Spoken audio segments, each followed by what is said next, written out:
Opa, e aí galera? Mensagens de erro geralmente são terríveis, né? Ninguém gosta de ver mensagem de erro quando está navegando no seu aplicativo ou na sua plataforma ou website. Todo mundo quer navegar sem ter problema algum, mas elas infelizmente são inevitáveis, às vezes acontece um erro ou outro. E é papel do UX cuidar dessa parte, desses erros e tratar eles da melhor forma possível.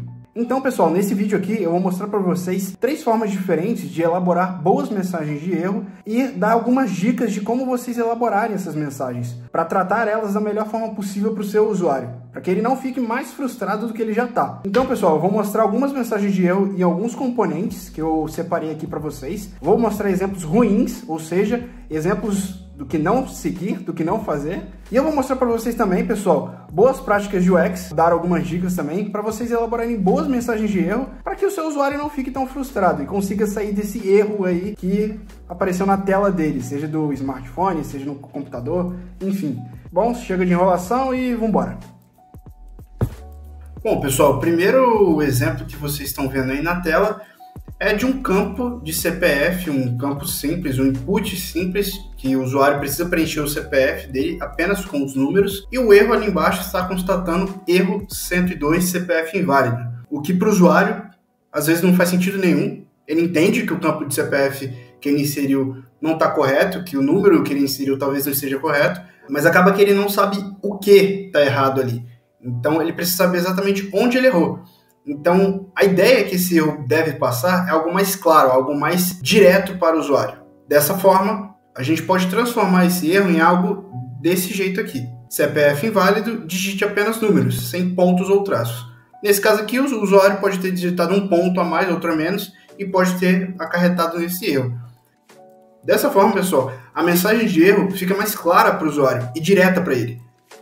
Como vocês podem ver, na estrutura de explicação do erro, eu dividi ele em 2 partes. A primeira, você informa já de cara para o usuário qual que é o erro, CPF inválido. Ele já sabe o que é, já sabe qual é o problema de fato. Na segunda parte, você fala para ele onde ele errou e como ele pode consertar. Então, digite apenas números, sem pontos ou traços. Na próxima vez que o usuário for digitar, inserir o CPF, ele muito provavelmente não vai cometer esse mesmo erro. Outro exemplo aqui, pessoal, temos o campo de senha.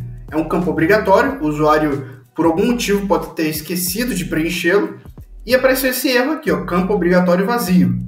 É um erro que aparece muitas vezes em sistemas que estamos usando na internet, em aplicativos, é comum, mas um pouco frio e distante do usuário. Então, para melhorar esse erro aqui, a gente pode traduzir ele dessa forma. Por favor, informe sua senha para continuar.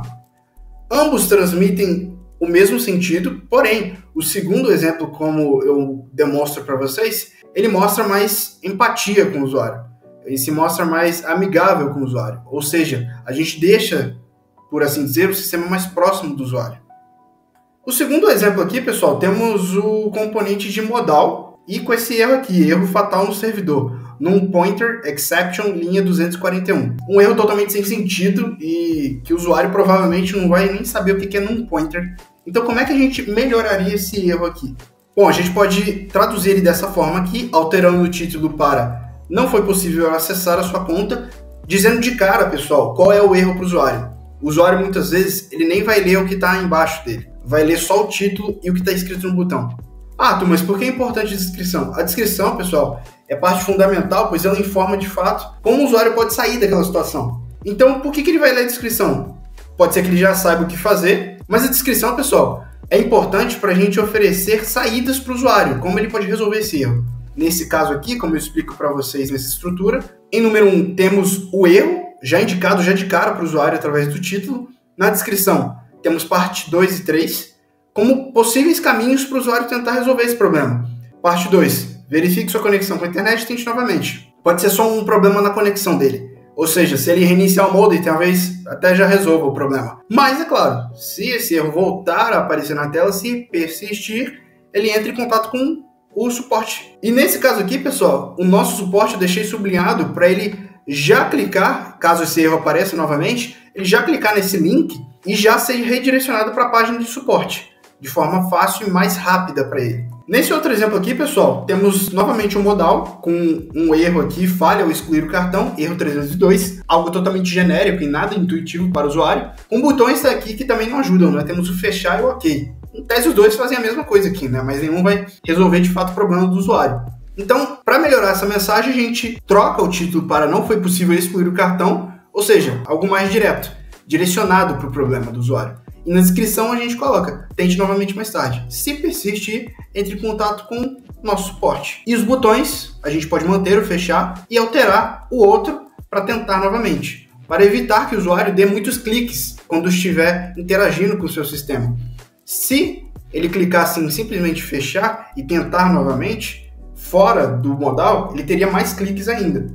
Nesse terceiro e último exemplo, pessoal, temos o componente de toast, que é aquele componente que geralmente aparece quando a gente clica em alguma ação do sistema ou de algum botão da tela, algum link, e aparece esse carinha, esse container, na parte superior ou na parte inferior direita da tela. Então, esse aqui é um aviso rápido, ele some depois de alguns segundos, mas como vocês podem ver aqui, o erro em si tá, ops, algo deu errado. Erro 272. Um erro totalmente genérico e que não ajuda em nada o usuário, que pode ser traduzido por esse aqui, ó. Não foi possível atualizar o saldo, ou seja, eu já indico de fato onde errou. E embaixo na descrição, tente novamente alguns segundos.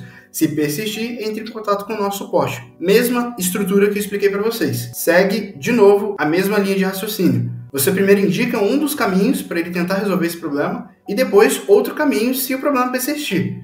Pelo menos sempre 2 caminhos, pessoal. Senão o usuário vai tentar o primeiro, não vai conseguir e vai fazer o quê? Vai ficar frustrado, pode parar de usar o serviço e até cancelar o serviço que ele tinha contratado, enfim, parar de usar o seu aplicativo, entre outros prejuízos para o negócio. E a estrutura, pessoal, segue a mesma do modal. Título, em número 1, indica de fato o erro já de cara e na descrição temos 2 caminhos, o 2 e o 3. O 2, para o usuário tentar novamente em alguns segundos, e o 3 se persistir. Se mesmo depois de ele ter esperado e tentado novamente, o erro continuou e para ele entrar em contato com o suporte técnico.